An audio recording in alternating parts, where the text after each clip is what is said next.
Hey everybody, welcome to the podcast. This is Cajun Coding, and this is going to be Tartle Games today, developer of Junebird, Tartle RPG tools, and several other cool and interesting games that we'll cover in the podcast, and I hope you guys enjoy.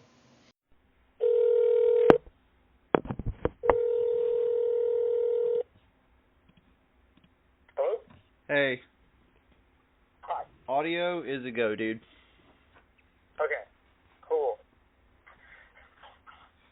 So. Alright. Where did we leave off? I asked you... You were asking me about sort of, the inspiration, I guess, of Junebird. Yes. I played Junebird just because it was, the one that was recommended by someone, by Flippy Uncle, for me to check out of yours. I was actually looking for something to possibly do, every Sunday night, and Junebird isn't nearly enough game to be able to do that, but it is an interesting game. I really do like it. Go ahead and tell me, where it came from. So, Junebird was it was my second game, and I started making it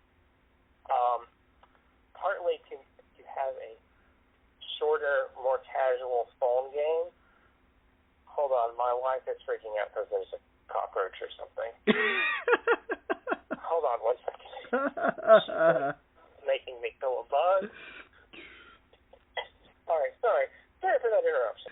But yes, so I started making Junebird as a shorter game. Intentionally, it's supposed to be a small, casual phone game, kind of an anti-Flappy Bird, because it doesn't force you to move. I wanted to make kind of an addictive, repetitive game to play on a phone, but you have on-screen controls. And my first game involved a lot of art, so I was really trying to make something that I could wrap up quicker. And all of the art for Junebird was actually done on one page. I did the art on my tablet, and the art itself is sort of what inspired the game, because I drew the character and I was like, hey, I should make a game with this bird.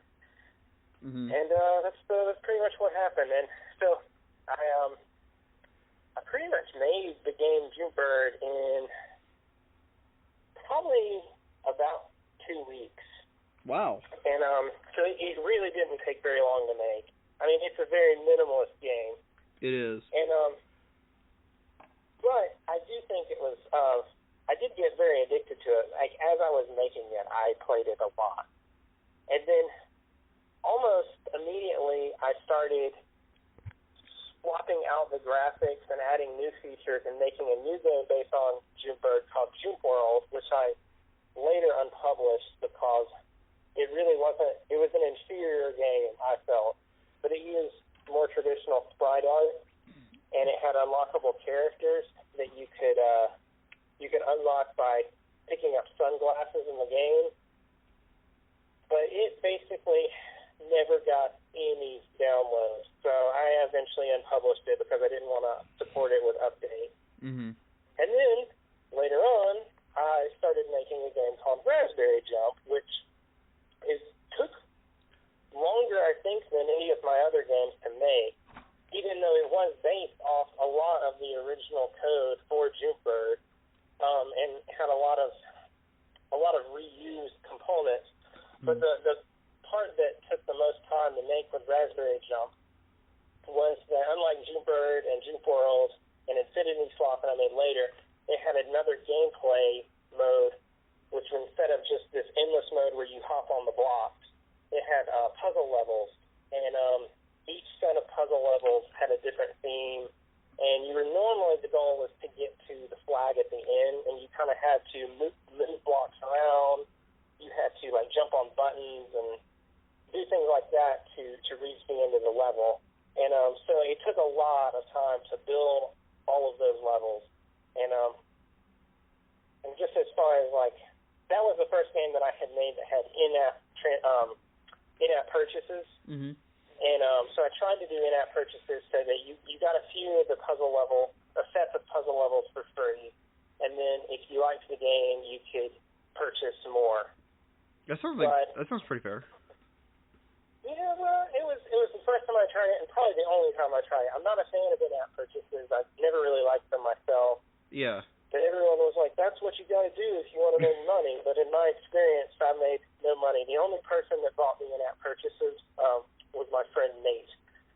I was honestly half expected you to say was my mom. Yeah, well, that's in other situations, that's kind of what ends up happening as well. So, but yeah, the Raspberry Jump, as far as downloads, it did get pretty good download, and it still gets downloaded occasionally. But I haven't really made much money off of it. And so then, just a quick question: where's Raspberry Jump at? Because I didn't see it in your apps in the Play Store.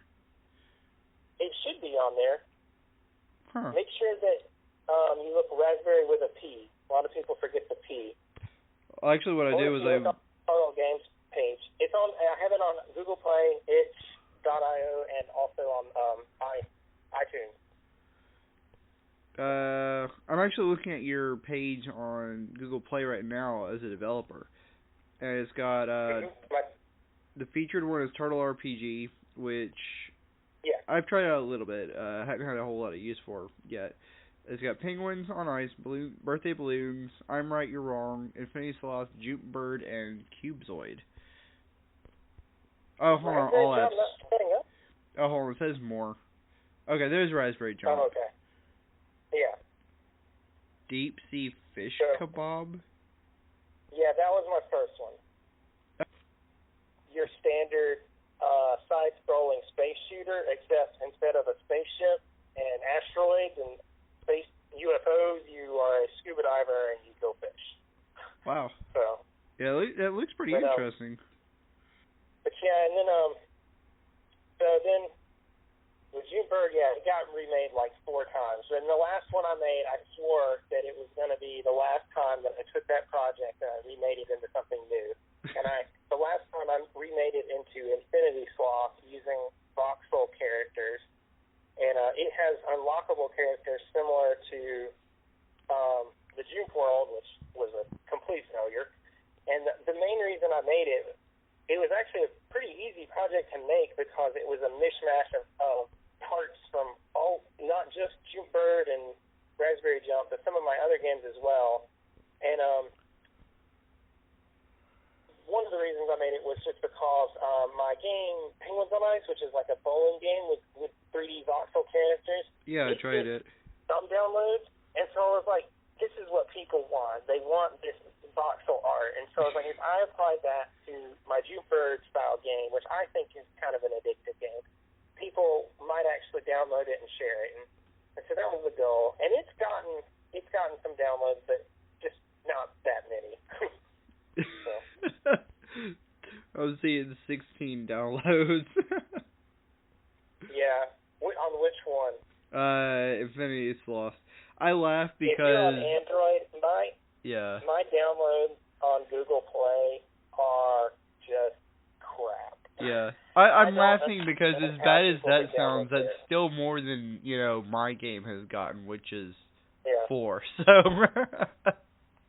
I've actually had the most luck with downloads on Amazon for some reason.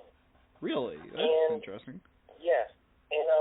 And it's really, really easy to put, and if you have an Android app, it's really easy to put it on Amazon versus Google Play and iTunes. Amazon's free, and I get decent downloads. Though, here's the thing, though. People on Amazon seem less likely to buy an app. So if you have a paid app, just no one's going to buy it on Amazon, or at least that's been my experience.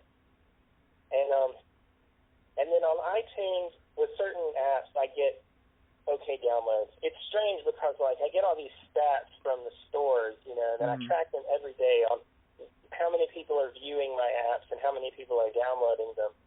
And honestly, I have no idea why I even look at those numbers because what happens in one store does not happen in another store. There's just no reason, pattern that I can find.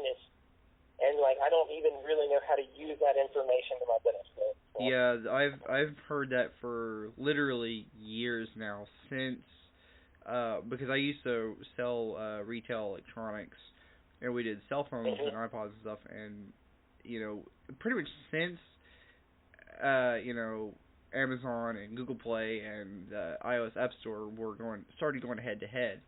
That's been the story. It's whole different ball games for every developer, every game between the different platforms. There's just everything is so unique in there's just so many variables, is what I've been hearing. Yeah. So, because I've tried out most of your apps. The Penguins on Ice was kind of interesting. A little bit, definitely a different take on the traditional bowling kind of game. I need to practice with it, honestly. But really, what I want to ask about is the backstory for "I'm Right, You're Wrong," because there's got to be something here. Well, there kind of is. If you remember me mentioning my friend Nate earlier, yes. So he actually lives in Texas. He lives in Houston, but he used to live out here around me. Mm-hmm. But he has always been a very argumentative person, where he will argue even if he knows he's wrong, just to argue. I don't know why he's like that. So he was sort of the inspiration for the game. And so kind of the reason I made that was it wasn't just him, though, but it was the point where I was like, it seems to me that there are too many games on the mobile market, and no matter what I make, it's going to get buried.